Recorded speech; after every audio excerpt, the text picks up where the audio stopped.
Eka nsubire ndaguhe kaze nshuti munywanyi wacu ndaguhe mwiriwe canke mwaramutse bivanye naho muyerereye kuri mwese mumviriza amakuru n'ibiganiro dutambutsa kuri imbonesha kure yacu ari nayo yanyu ya Burundi News TV turi ku igenekerezo rya 17/0 umwaka wa 2024 tukaba tugira rero tubashitse ko amakuru akomeye cyane yeje kudushikira nga mu gihugu cacu Burundi mu nyuma z'urugendo rukomeye cyane rwanye n'icubahiro Perezida Evariste Ndayishimiye aho nyene vyatanguye kumenyekana yuko bari umugambi ukomeye cyane wo gutembagaza ubutegetsi kugira ngo rero vyose tuze kubigaruka ko makuru akomeye cyane mbibutse yuko rero igihe ikimenyesha makuru cyo mu Rwanda giheruka gutangaza yuko umunsi ikudeta yo motanga mu gihugu cy'u Burundi Leta y'u Rwanda nyine niyo yaburiye Perezida Evariste Ndayishimiye umenyesha yuko ari abari mu mugambi ukomeye cyane wo gutembagaza ubutegetsi none bifise aho bihuriye canke vyoba ari ibindi bitandukanye muze kunyemera rero vyose tuze kubigaruka ko makuru akomeye cyane twabateguriye tuze gutanga umuco Umushikiranganje wa mbere Gervais Ndirakobuca batazeranda kugarika turi buze kumugaruka ko kubijanye no kungene ariko yibonekeza mu bikorwa bitandukanye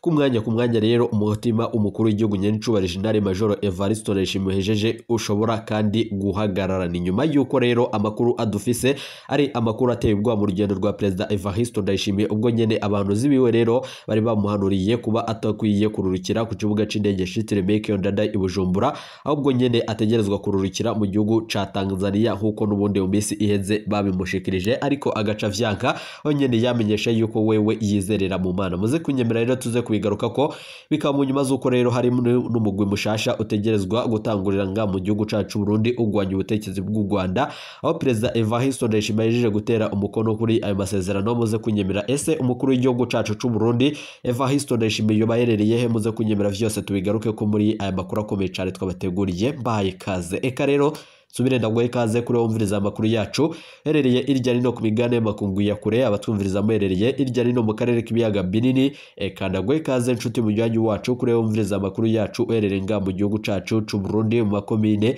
agiye atandukanye mu bisata bitandukanye vy'igihugu abari nga ku mugwa mukuru wa politike Gitega abahe twumviriza muherereye irya rino mu gisagara c'ubudadaji Bujumbura mwese muhawe kaze muri aya makuru akomeye cyane twabateguriye mugabo reka nsubire ndagukengurukiye cyane nshuti munywanyi kuri waje gupyonda ijambo sabone kuba tarabikora akariko karyondo gusaba muri kubusi video urabanditse ijambo sabone pyonde ko uraca babona arakazojyana nyine pyonde ko hama tuje turabana mu makuru y'ibiganiro dutambutsa kuri Burundi News TV ndabibutse yuko ayari amakuru avugwa mu bisata bitandukanye gisata ca politique umutekano n'agateka zina muntu mukayatorezwa n'umugwa amenyesha amakuru muhinga akorera nga mu gihugu c'u Burundi n'abandi bakorera irya nino mu karere k'ibiyaga binini ushika ubu rero ingingo nkuru turazifatira ku makuru akomeye cyane yeje kudushikira avuga ku rugendo rw'umukuru w'igihugu nyenicubahiro General Major Evariste Ndayishimiye aho nyene abahinga mu vyerekeranye na politiki bamenyesha yuko Perezida Evariste Ndayishimiye ubutegetsi bwiwe bwabushitse aho umwasi ashaka kuva yotanguza intambara muri Republika Iharanira Intwaro Rusange ya Kongo ku mwari wa M23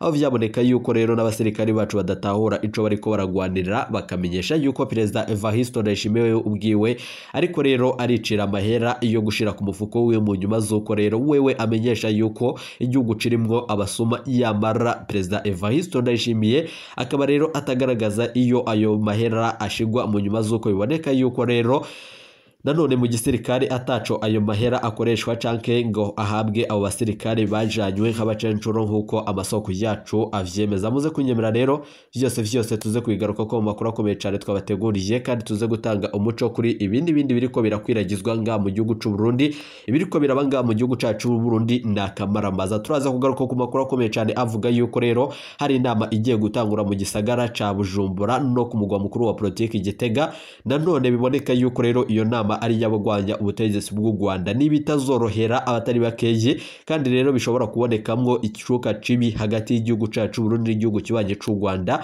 mu nyuma y'ingingo ikomeye cyane Perezida Evariste Ndayishimiye yaheruka gufata iyo kugarara imbibe ku ruhande rw'igihugu cacu c'u Burundi ariko rero abategetsi b'u Rwanda bobo bakaba batarafashe ingingo ikomeye cyane yo kugarara iyo mipaka nkuko amasoko yacu avyemeza biraboneka yuko rero umugambi ukomeye cyane wa Perezida Evariste Ndayishimiye ari wenyene uwo nanone ari wenyene mugambi ukomeye cyane wa Perezida Felix Antoine Tshisekedi aho nyene bose bashira inguvu hamwe bakamenyesha yuko umwaso umwe rudende bafise ari igihugu c'u Rwanda nubwo biruko rero igihugu c'u Rwanda coco kigatangaza yuko atarohara na rumwe rugifise bijanye rero n'ihungabana ry'imitekano hagati y'igihugu c'u Burundi canke muri Republika Iharanira Intwaro Rusange ya Kongo Perezida Evariste Ndayishimiye imbere y'abamenyesha makuru no kwishura ubutumwa bwacu kuri ya WhatsApp yaheruka gutanga. Nanone yamenyesheje yuko ibi vyose abikora kumvo na cane mu twigoro tw'abanyagihugu n'ibindi bitandukanye ku mpamvu zitandukanye zo kugarukana umutekano nga mu gihugu c'u Burundi. Evariste Ndayishimiye abazwa kubijanye no kurungika abasirikare muri Republika Iharanira Intwaro Rusange ya Kongo mu mpisho, mu nyuma bigaca bimenyekana igisirikare rero cikitangariza yuko rero carungitswe mu mpisho cambaye imyambaro ya FARDC n'ibindi bitandukanye nk'idarapo ari akamarabaza n'ibindi bitandukanye bidaha na cane iteka igisirikare cacu c'u Burundi. Turibuze kubigaruka ko muri amakuru akomeye cane yeje kudushikira. Ese koko ibijanye no gutangura umugwi mushasha ugwanya ubutegetsi bw'u Rwanda vyoba rero bizoba bigiye gukwegera iki igihugu cacu Burundi? Niki twoba tugiye kumviriza nyuma y'ingingo ikomeye cane ya Perezida Evariste Ndayishimiye? Niyihe ngingo ikomeye cane itumye Perezida Evariste Ndayishimiye itumye agaruka gihutihuti mu nyuma z'uko rero abantu zibe bamenyesheje yuko ibigiye kuba nga mu gihugu c'u Burundi umugambi wo gutembagaza ubutegetsi woba harimo na cane abagerageje no kubutembagaza mu mwaka wa 2015 harimo rero General Niyombare aho biboneka yuko ari wenyene ateye ubwoba mu gihugu cacu Burundi. Evariste Ndayishimiye asaba igihugu c'u Rwanda gutanga nyene abo bose bagize urara rukomeye cane mu gutera uruhagarara mu mwaka wa 2015 bikaboneka yuko rero nubu ubwoba n'igishikari vyose yuko abo boshobora gutembagaza ubutegetsi bwa Perezida Evariste Ndayishimiye. General Prime Niyongabo niwe nyene yarahejeje imisi itari mikeyi mu bikorwa bitandukanye bijanye no gutera ubwoba Perezida Evariste Ndayishimiye, aho vyaboneka yuko rero ashobora gutembagaza ubutegetsi, ariko wewe ubwiwe yivanye ko mu nyuma z'uko biboneka yuko rero atanguvu afise zo gutembagaza ubutegetsi, ahubwo rero wewe ico afise ari ugutangaza gucashira mu ngiro bigaca vyanga. Umushikiranganje wa mbere Gervais Ndirakobuca batazerana kugarika yatanguye kwagirizwa kuba yoba ariko arakorana n'abatavuga rumwe n'ubutegetsi. Ivyo vyose birashobora kumukwegera akarambaraye akagirirwa nk'ivyashikiye uwahoze ari umushikiranganje wa mbere nga mu gihugu cacu Burundi ari we nyene yasubiriye General Alain Guillaume Bunyoni. Muze kunyemera rero tuze kwigaruka ko muri amakuru akomeye cane ahejeje kudushikira. Ninde yahawe misiyo yo kugandagura umukuru w'igihugu nyiricubahiro General Major Evariste Ndayishimiye mu bamugendanira? Biravugwa yuko rero inkuru mbi cane idushikiye ari inkuru iteye ubwoba. Tuza kugaruka ko muri aya makuru akomeye cane twabategura imbere yuko tubashitsa ko ayo makuru nandi ariko aravugwa nga mu gihugu c'u Burundi. Munyemerere tuyatangurire ku ntakorwa ko ziriko zibonekeza nga mu gihugu cacu Burundi, ibihangange biriko birakogwa kandi n'ibindi biriko birakogwa nga mu gihugu cacu Burundi bikaba mu nyuma z'uko bishigikiwe n'abategetsi bakuru aho Perezida Evariste Ndayishimiye wewe yama avuga amajambo, ariko rero ivyo avuga gushira mu ngiro tugategereza tukarindira tugaheba. Abarundi rero turafise ibibazo bitandukanye mugabo ndakubwire ibiriko birakogwa na leta ya Perezida Evariste Ndayishimiye birateye ubwoba. Ivyo rero bigashikirizwa n'abashingantahe batari bakeyi aho bamenyesha yuko igihugu cacu c'u Burundi bikigoranye cane kuba rero tuzotera imbere mu nyuma z'uko inkozi abagirizwa ivyaha bitandukanye kandi rero vyatangajwe barekugwa bagapfungurwa mu nyuma z'uko batashizwe mu rubanza. Mbibutse yuko rero reka twigarukire kuri Medad Mweza aridegevya inyuma y'amezi yari amaze nanone apfunzwe yagirizwa ivyaha bikomeye cane. Ku 17 Gitugutu umwaka wa 2023 umuvugizi w'ubushikiranganje bujejwe umutekano Lieutenant Colonel Pierre Nkurikiye yari rero yatangaje ko Medad Mweza nanone na Ken Claude Nduwimana bari bapfunzwe bagirizwa ivyaha bitatu birimo kwibishwa uruyeri ku mbuga ngurukana bumenyi, kwambika ibara abantu biciye ku mbuga ngurukana bumenyi, kwambika ibara inzego z'igihugu harimwo n'urwego rero rw'umukuru w'igihugu. Abo nanone abo bagabo bari bacije barungikwa mu ibohero rikuru ni mu nyuma y'imisi itari bike bari bamaze mu busho bw'iperereza. Ariko rero kwambika ibara abantu babicishije rero ku mbuga ngurukana bumenyi ntawe vyari vyatangaje avyumvise kuri Medad Mweza na Ken Claude Nduwimana. Bamaze imyaka myinshi ari vyo biberamwo, ariko nanone icari gitangaje ni ingene na cane bari bapfungiwe kandi bizwi ko vyinshi babikorana n'iperereza ry'igihugu cacu c'u Burundi. Ico Petero Nkurikiye nanone yavuze gishasha nuko bari basigaye rero babikora mu guca amahera bagaheza bakarega inzego zitandukanye mu mafuti zikora, ariko nanone hari ivyo Petero Nkurikiye yabesheye nko kuvuga ko ari bo nyene bitwa yigenga na Kingi Umurundi ku mbuga ngurukana bumenyi. Abakozi b'iperereza bagomba bafatwa mu busuma ariko ntibahanwa. Perezida Evariste Ndayishimiye amenyesha yuko ubusuma bwama bwibonekeza nga mu gihugu c'u Burundi, ariko ni gute adafata ingingo ibereye kandi akatire urubakwiye. Aba bose ngo baharwe vy'akarorero. Perezida Evariste Ndayishimiye afise igipfungu cinshi cyane mu kurongora no gutwara igihugu cacu Burundi. Uko bimeze imisi bigenda mu bakozi b'iperereza bariko barafatwa mu busuma butandukanye. Medad Muhiza arekuwe adaciriwe urubanza. Amatwa dusumira itegeko rimukura mu munyororo ryo baryavuye ku mukenyezi w'umutegetsi wo hejuru cyane. Iyo bari umutambukanyi w'umukuru w'igihugu Angel Ndayishimiye ndayuba canke vyoba ari ibindi. Biraboneka yuko Perezida Evariste Ndayishimiye atari we atwaye igihugu cacu c'u Burundi, aho biboneka yuko umutambukanyi we ari we nyene amusovya ijambo. Amatwi adusumira ifatwa rya Medad Muhiza ryari ryakurikiwe n'ifatwa ry'umukenyezi wiwe nawe nyene yagirizwa ubusuma mu yindi dosiye. Umukenyezi we yafatiwe hamwe n'umukenyezi wa kabiri wa General Isidore Diokubwayo batazira Nakubad twigeze kuvuga cyane kuri iyi mbonesha kure yacu ari nayo yanyu ya Burundi News TV mu igandagurwa rya Alice ntaho kagiye. Amasoko yacu avuga ko Medad Muhiza yarekuwe, umukenyezi wiwe agipfunzwe. Medad Muhiza aramaze guhabwa amabanga akomeye cyane y'igihugu. Medad Muhiza na cyane yarabaye umuhanuzi w'umukuru w'igihugu Petero Nkurunziza mu kiringo c'amezi 3 gusa. Yagiriwe muri Ntwarante umwaka wa 2015 acabogozwa muri Ruheshi umwaka wa 2015. Inyuma yaho yahawe akazi mu biro vy'umuvugizi wa CNDD-FDD kuva muri 2015 gushika muri 2017. Nukuvuga ko igihe yari nanone akerebukiye gutuka ibidasanzwe abatavuga rumwe n'ubutegetsi, akabacapa nk'ibikoko, abandi nanone akabambika ubusa akabita amazina ashatse. Yabikora kubw'amabanga yahawe n'umugambwe CNDD-FDD. Kari akazi muri ico kiringo nyene akoresheje umurengera w'imbunda n'ibindi bitandukanye. Ni mu nyuma zo gukoresha n'umurengera w'imbuga ngurukana bumenyi nka Facebook. Medad yarateye nanone mu mitego abantu batari bakeye.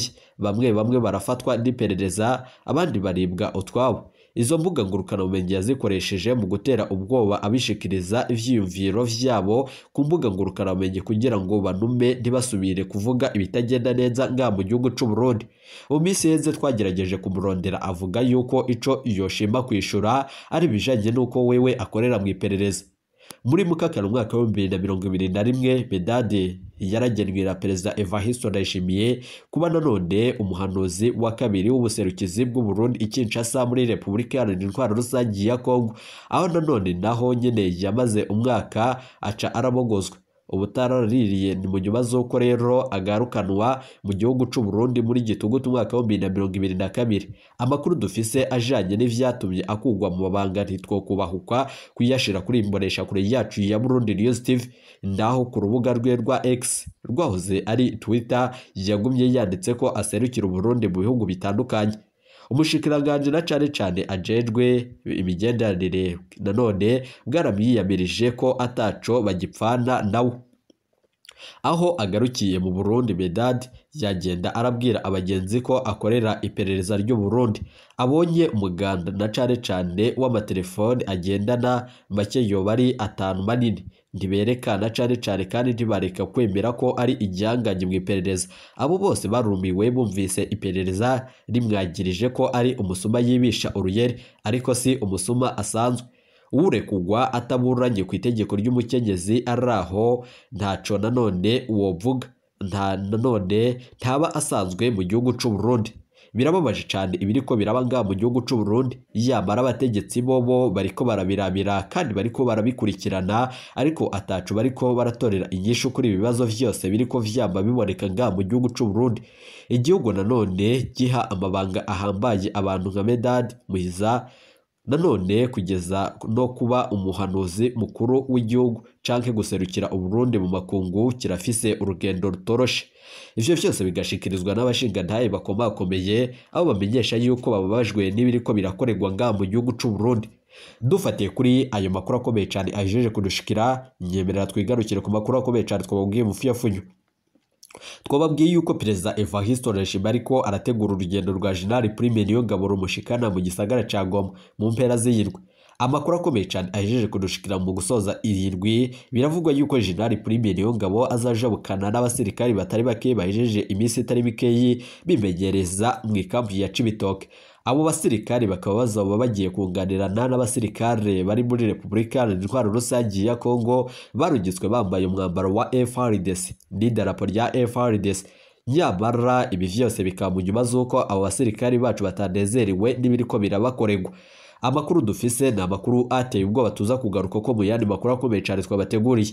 Bibutse yuko Perezida Evariste Ndayishimiye na mugenzi we Perezida Felix Antoine Tshisekedi wa Kongo babona yuko atayindi ngingo bashobora gufata kandi atakindi gikwiye bakwiye gushiramo inguvu zikomeye cyane atari ugushura umwari wa M23.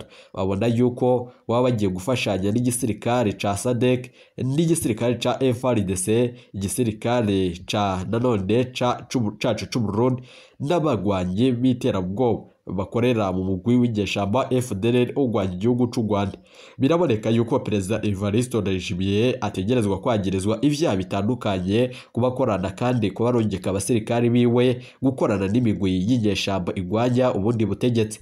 Dufatiye ku makuru akomeye cyane Perezida Evariste Ndayishimiye hari kudeta ya Mose mu ijoro ryatambutse. Ubwo nanone ku kibuga c'indege citiriwe Mekyo Ndada i Bujumbura Perezida Evariste Ndayishimiye yayishikiraga, ariko abahanuzi be bakaba bari bamenyesheje yuko adategerezwa kwishikira mu gihugu c'u Burundi ahubwo ategerezwa kururukira ku kibuga c'indege mu gihugu ca Tanzania.